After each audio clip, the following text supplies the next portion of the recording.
Deklarasi Garuda Nusantara 08 Indonesia Emas di Hotel Pandanaran Semarang berlangsung meriah dan lancar, menyatakan dukungan untuk Ketua Umum Partai Gerindra sekaligus bakal calon presiden dari Koalisi Indonesia Maju dalam berkompetisi Pilpres 2024 mendatang. Deklarasi dukungan untuk Prabowo Subianto ini digelar di Hotel Pandanaran Kota Semarang, Sabtu, tanggal 9 September tahun 2023. Ada ratusan relawan dari 28 Dewan Pimpinan Cabang, DPC, Garuda Nusantara di Jawa Tengah, hadir dalam deklarasi tersebut. Deklarasi itu dihadiri oleh sejumlah tamu undangan. Wakil Ketua Umum Partai Gerindra Rahayu Saraswati Dirakanya Joyo Hadikusumo, politisi PSI Helmi Yahya, dan Gubernur Jateng tahun 2008 sampai tahun 2013 Bibit Waluyo. Pada kesempatannya Ketua Umum DPP Garuda Nusantara 08 Agus S. Winarto mengatakan, unsur relawan terdiri dari berbagai macam generasi dan golongan. Namun didominasi kelompok pendukung Jokowi atau Projo di Pilpres 2014 dan 2019. Dalam Pilpres ini teman-teman relawan yang biasa dengan perang darat hari ini dilengkapi pula dengan petani, buruh, dan teman-teman milenial serta Projo Jawa Tengah, sebagian besar menyatu di Garuda Nusantara 08, ujarnya. Agus menyatakan alasannya mendukung Menteri Pertahanan RI tersebut. Saat ini Indonesia butuh sosok pemimpin dengan kemampuan ahli strategi agar dapat menghadapi beragam tantangan global di masa depan. Menurut saya perkembangan zaman sudah berbeda, tantangan juga berbeda pula. Maka saat ini kita butuh pemimpin yang penguasaan globalnya mumpuni. Kemudian ahli strategi dan semuanya ini ada pada Pak Prabowo Subianto, jelas Agus. Agus menambahkan, anggota relawan Garuda Nusantara 08 sudah lama aktif melakukan aksi sosial di masyarakat hingga sekarang. Melalui cara ini pula para relawannya ingin mempopulerkan Prabowo Subianto menuju Pilpres 2024. Kami akan terus menyelenggarakan kegiatan-kegiatan sosial untuk mempopulerkan calon Presiden Prabowo Subianto dengan kegiatan-kegiatan yang bermanfaat untuk masyarakat, pungkas Agus. Selain itu, dia mendukung Prabowo karena Ketua Umum Gerindra itu memiliki komitmen yang hebat untuk melanjutkan program-program Presiden Jokowi. Salah satunya yaitu terpenuhinya akses sanitasi dasar bagi masyarakat miskin. Sejak tahun 2013, Agus bersama para relawan juga membantu merealisasikan program tersebut. Sehingga diharapkan ketika Prabowo Subianto terpilih sebagai Presiden Indonesia, akses sanitasi dasar dapat terus dilanjutkan.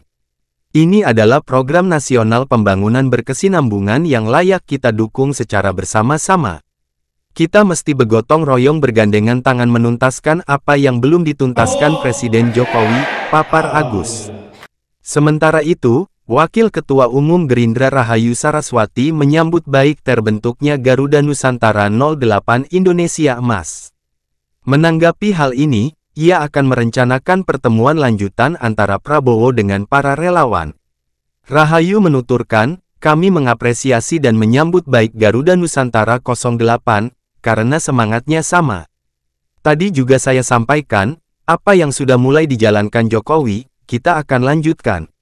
Berkomitmen untuk Indonesia Emas terus maju. Helmi Yahya sebagai narasumber dengan tema orasi kebangsaan memprioritaskan pemilih milenial karena pemilih milenial paling besar dalam daftar pemilih tetap pemilu 2024. Dalam kesempatan yang sama saat reporter Transformasi TV mewawancarai Agus S. Winarto selaku Ketua Umum Garuda Nusantara 08 Indonesia Emas. Milenial 50-60 juta ini sesuatu yang amat sangat besar, sehingga sosok presiden terpilih nanti harus diwakili oleh orang muda yang cukup mengerti apa yang diinginkan anak muda.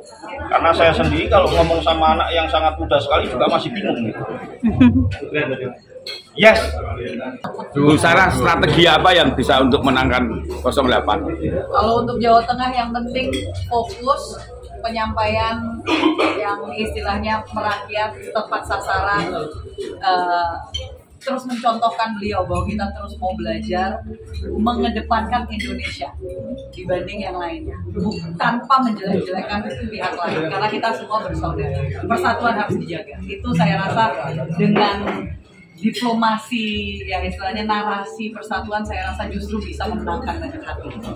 Apakah itu tidak terlepas dari program pendidikan? Karena di Jawa Tengah sendiri, khususnya di Kabupaten Magelang itu banyak sekali orang-orang tidak mampu, bisa melanjutkan ke perguruan tinggi hanya karena terhambat biaya.